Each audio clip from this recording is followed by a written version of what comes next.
Hey, what's up, y'all? It's Willie Lump Lump. Welcome to Two Hot Dogs and a Pickle, the show that is not afraid to fart into the microphone. I am the pickle of the group. He's got Get, two hot dogs, as I discovered when we first met, which is why I'm still here. all right, well, that's a lot of personal information. So it has been a lot of personal. This is actually an exciting day for me. This has been quite some time in the making, getting this thing going, and getting Bloodborne, getting an opportunity to play Bloodborne. So, without further ado, without any other dick and fart jokes, for now, we're gonna go ahead and hop into the game. I don't know much about this game except I think it's the one that has a lot of screaming banshees. Yeah, it's got a lot of A lot of weird people that don't eat enough meat and protein. They all look a little malnourished, I think, is this game. a little emaciated. Yes. What should we call this guy? Any suggestions? Tom. Tom, it is. Good choice. And of course, I always play female characters. I don't know.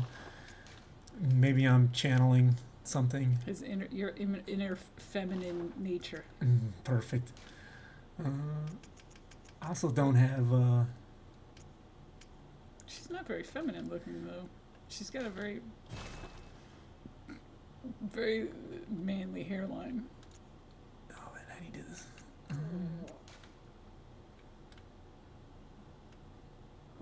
Yeah. She looks like she could use her eyebrows waxed. Oh man, let's change the eyebrows. Hold on, we can change the eyebrows. Or maybe it's just because I don't have any eyebrows. Maybe I got eyebrow envy. Let's see. Ooh. How's that? Oh, No brows is creepy, right? oh, there you go. Just How's that? How's that? That's perfect. That reminds me of that famous Spanish lady. I think Madonna. Frito Lay. Frida Kahlo, is that her name, I think? Frito Lay. There we go. There's some more feminine Feminine eyebrows. for you. So we'll go with that. If that's okay with you. All right. Here we go. Jumping right into the game. I am excited. I'm excited too. I've been playing this game for about 3 years. I definitely beat this game. Exploding into rage when thrown against an object. There's some words in here that are not in my language of vocabulary. Adornment? Is that in your vocabulary? But anyway, I'm excited to get to play this, and I got some really cool tricks for this game. We got a method for getting a +3 weapon, which doesn't mean shit to you, but the more you upgrade your weapon, the easier it is to kill enemies, obviously. But we can get upgrades really quick. We can get a +6 really quick.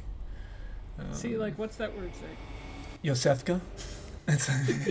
See, that's what I'm saying. There's like words here that I don't understand. Yeah, Yosefka is a character in this game. She's actually a bad guy in this game.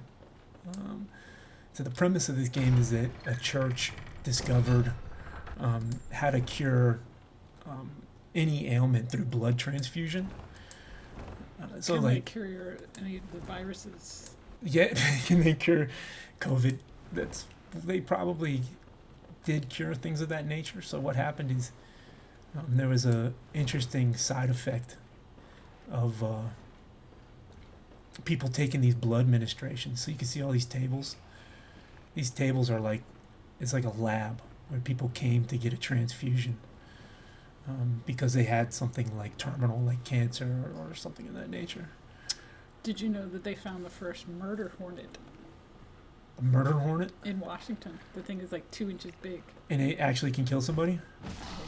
I don't know. Oh, speaking of getting killed, not today, buddy. Oh, it's very violent. Yeah, this game is very violent and very horror filled. Oh, good. Again, it's like it's acclaimed for its like the style they made the game with the Victorian setting. I don't know what setting, like what time period you would call this type of art and architecture. Depressing. Depressing. I always think of like gloomy and dirty. Like always makes me feel like It looks like something like you'd see like in London in like the 1800s with Jack the Ripper kind of going down the road. And yeah, yeah. I always feel like I need to take a shower. You know what I mean? After playing Bloodborne, because it's pretty gruesome, and there's a lot of people trying to murder you. oh, So, and of course, being a FromSoft game, which FromSoft is the same people that made Dark Souls. Being a FromSoft game, you don't actually start with a weapon, which is a little unfortunate. So, all you can do is smack people around first until you get a weapon. this is like the stuff in Little House on the Prairie that they never showed. What? I don't know. I thought Little House on the Prairie was like a wholesome Michael Landon, right? He was like a big god, preacher, wholesome He was a good person. morals. He used ethics to and let all. it, he used to stop filming at like 5 o'clock so everybody could go home and have dinner with their families. Yeah. Yeah, which is cool, you know. And they filmed a lot of that out here in California too. Yeah, because it's freaking hot and Oh, disgusting. Oh, crap.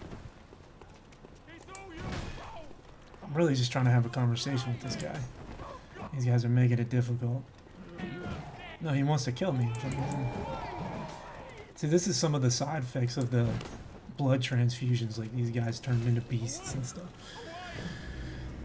And then obviously it gets much worse as the game Is there goes on. an amount of times that you can get killed in this game, or does it just keep on like repeating like unlimited deaths? Yeah, you basically have unlimited lives, but every time you die, you drop what's called blood echoes. They're the like the monetary system that's used to level up and buy, purchase different items and stuff like that. And this is the hunter's dream. This is a central hub that connects to all the different worlds, and it's equally as fucking creepy. I'm not gonna lie. This thing is pretty. The architecture is very pretty though. The design of it is really cool, and it's just there's a lot of weird shit in this game that makes you feel like, I don't know if you could see it, but like she'll follow. Doesn't she have like babies or something, or like skull babies or something? Yeah, like little alien babies. As those them on the steps. Yeah, no, these are little messengers. These are little alien guys too. There's some weird shit in this game. So what happened is that people, not only did they do blood transfusions, but they did like, they were like impregnating, women with like Skull babies. with skull babies. Yeah. Which is like, I don't know if you think about it, it's a little unsettling. And, yeah, and there are some sections in this game that It's are like bestiality. yeah, except with alien Hmm. blood, it gets weird. Were you looking up recipes to make guacamole? No, I wasn't. As much as I do love a good guacamole, that's actually the name of the first boss. It's called Gascoigne, but everybody calls him guacamole for some reason. Oh. He's super, super difficult. Again, FromSoft has this habit, or for some reason they program, it's not a habit, it's a program design choice, but the first boss in FromSoft games is usually super difficult. And what it does is it discourages a lot of people from trying to learn and get good at the game, because they're just like, you hit this immediate wall.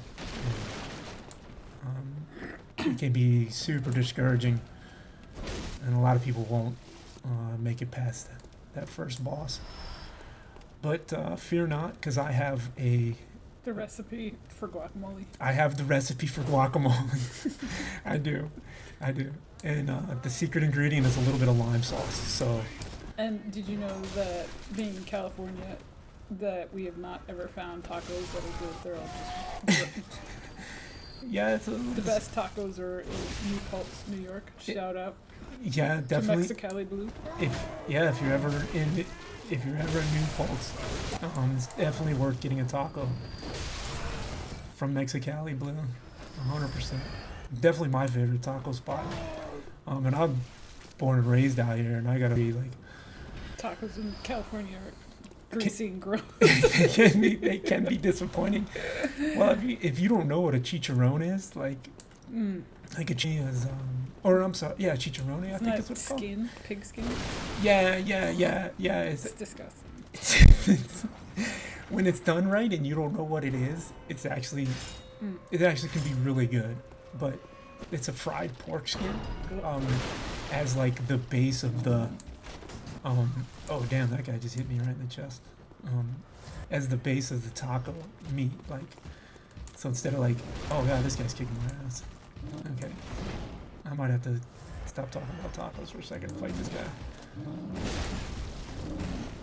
Because at this level, this guy's super strong.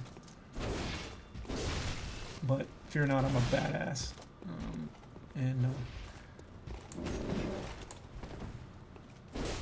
Okay. Alright, there we go. One fatty down. Look at this guy's belly button, man. It's like a little face. It is like a little face. That's creepy. Yeah. What's that? Like dragging, kicking. Ew. Yeah, ragdolling him. This is one of my favorite parts of Bloodborne. Just kicking around dead fat people. Yeah, why not? Because I feel like I should be worried about you. You like kicking around dead fat people. I mean, you should. You probably should be worried about me, and I probably definitely need help, professional help. Not to mention too, like when I'm not playing games where you can kick around dead fat people, I'm listening to heavy metal music and playing Call of Duty. So yeah. Definite warning signs of the middle-aged. Does your partner listen to Slayer at 1 o'clock in the morning in his 40s by himself shooting people? Yes. Is your husband a middle-aged man nerd? That eats Cinnamon Toast Crunch and Cheerios and yes. Listening to Slayer at 1 a.m. The only thing that's changed is my setup costs 10 times as much, and I don't sit on the floor. And instead of being tired for school the next day, I'm tired for work. So, but what are you gonna do? For me, gaming is been a huge part of my life from the beginning. Like I remember when one of my best friends, Jonathan Sands, he was the first one on the block to get 2-button Nintendo. And he was always the most popular guy because he was just like always the guy who got stuff first. You know what I mean? Like, did you ever have a friend that? I did. My next door neighbor. Yeah, they would just come to school with the new cool thing, and you're like, "Fuck, I'm always." But she also ate dirt. Oh well. But she was the only kid in the block. I lived in a ghetto neighborhood, so I had to slim pickings. Oh man, so yeah. The new thing for you was eating dirt. It wasn't. You guys didn't. I just watched. You didn't get Nintendo. You had to eat dirt. It's my deprived childhood. What did you grow up in, like South Dakota or something? Oh, this dog wants to kill. Oh, this dog. No, the dog killed me. That's all right. You're gonna see a lot of that. No big deal. We can run back and we can get our stuff. And then we'll run past them. But at any rate, I remember the first time I got that controller in my hand and I played that sideways scroller. It was like a magical moment. And like, I just remember the whole world changing. Like my whole universe changed like instantly. And it just was like, I don't know, things just weren't the same after that. And Then you let it blow into the back of the cartridges. And mandatory. Up, down, A, B. Contra? Up, down, left, right, select, start. Or A, B, select, start, right? Is that right? If you're a child of the 80s, you'll know the answer to that because I don't remember. Yeah. If you played... Where the hell is this staircase? It was Mario games, wasn't that anything from Nintendo? No, that was Contra. And that was how to get 30 men on Contra. I remember that cheat code very distinctively. Because, like, once you had the 30 men on Contra, like there was no other way to play it. Which is unfortunate because it's like you kind of get used to like the hacks and the cheats, and then before you know it, you feel like you can't even play a game without a hack or a cheat. So let me try to stay away from that stuff nowadays. Definitely a big deal. I used to like Simpsons game. I remember that game. Little skateboard. I do. Going around fucking with people. Yeah, I do. I don't. I think there was aliens in that game too. Those little like the purple ones that are like their friends that used to watch. Yeah, that was like the mission was like the aliens came and or you had to kill all the aliens or something. I don't remember that much. Yeah, I don't I never got a Nintendo till like. Till Nintendos weren't cool anymore. Yeah, pretty much. That's unfortunate. Magic cards out. Okay, here's my souls back. Oh, this is another cool part of this game, which a lot of people may or may not know, is that when you die, see how this guy's eyes are purple? Mm. He has my blood echoes, or my experience points. He's absorbed them. So if you kill him, you get them back? Yeah. Oh, See that? that's interesting.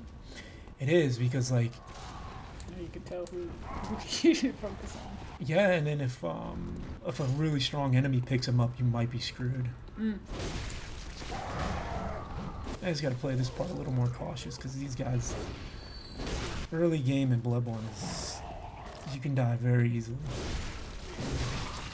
as we see. You know, there's a good chance I'll die again, but it's all good. Oh.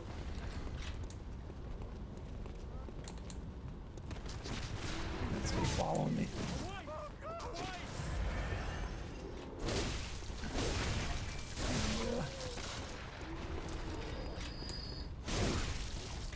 Yeah, die, motherfucker. Maybe not. Oof. Yeah, there's a lot of these guys. There's a good chance I could die again. Oh. Okay, we got it under control. Alright, I can breathe again. Oh my god, there's so many of them. You know what? Okay. Screw these guys, I'm getting out of here. I'm grabbing my stuff and I'm leaving.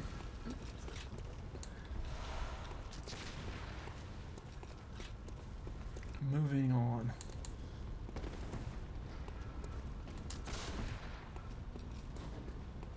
So you grab a couple quick items.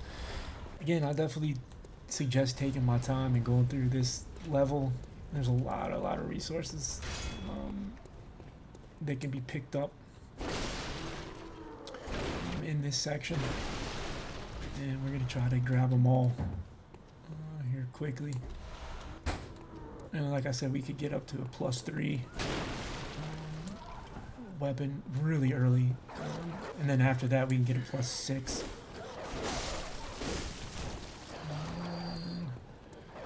Oh, you're gonna learn too that a lot of the NPCs, a lot of the non-player characters in this game are assholes.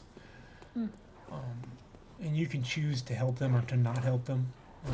My policy is typically I just try to kill as many NPCs as possible because they're assholes. Like this lady. Is her name Karen? What?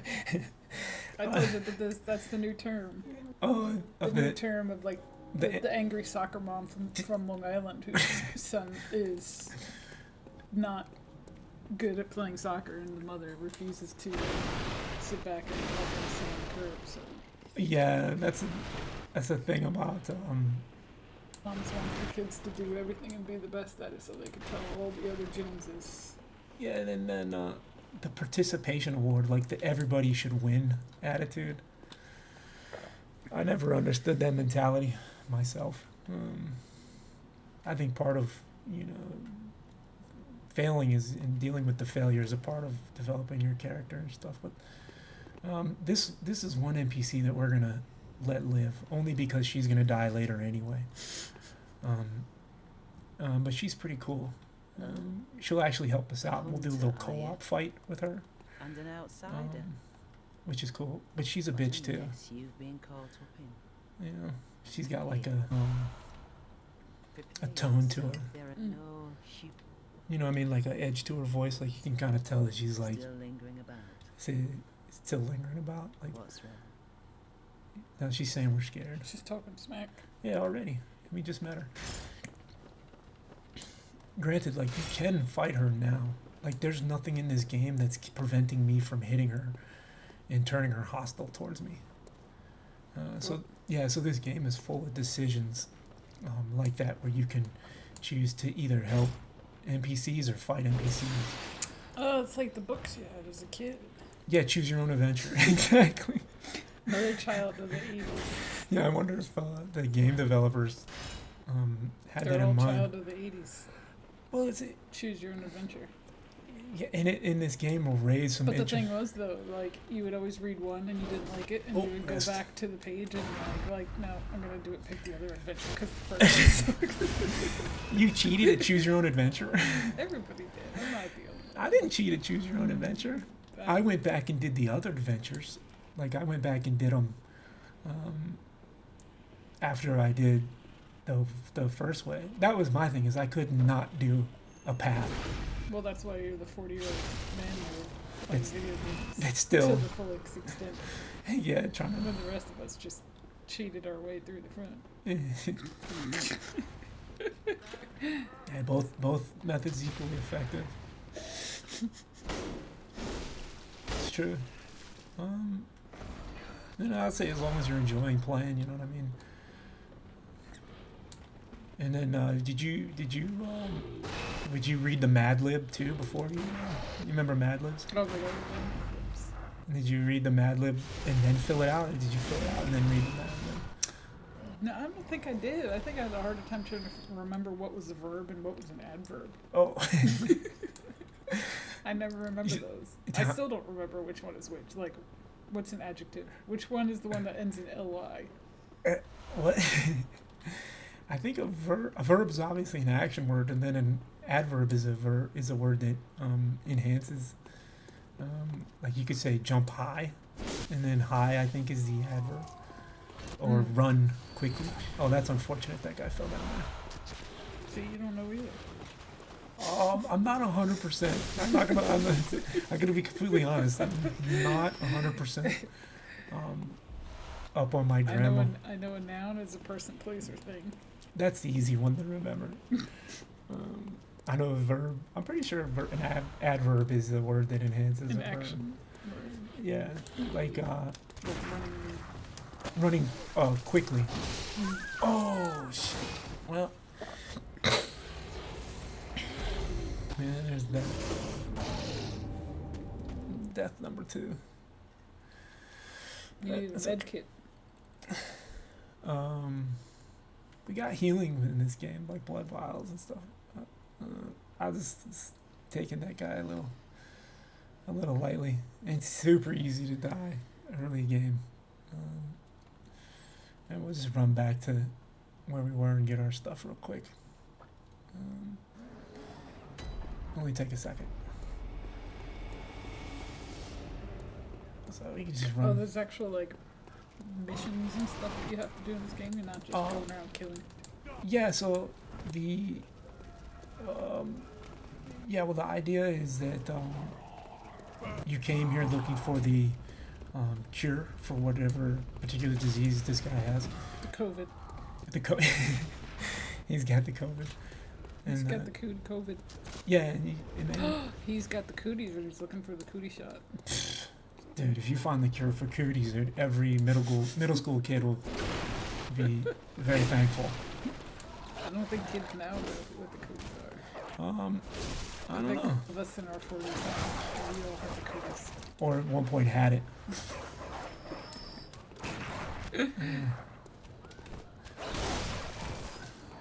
Okay. There you go. We try this again real quick. I remember I actually got labeled with cooties in middle school, and it was serious, man. My reputation suffered. I couldn't get a girl to sit next to me for. It was devastating, man. I really thought like my social life was over in 6th grade. That's what happens when you go to a fancy school by the When I beach in Los Angeles. When you grow up in the ghettos like I did, Everybody has the everybody has cooties. the cooties already. So it was more about the kids that didn't have the cooties. Oh man, he's like, oh, okay. So the outbreak was so bad. It's like you were an outcast if you didn't have it. Right. Oh man, that's not good.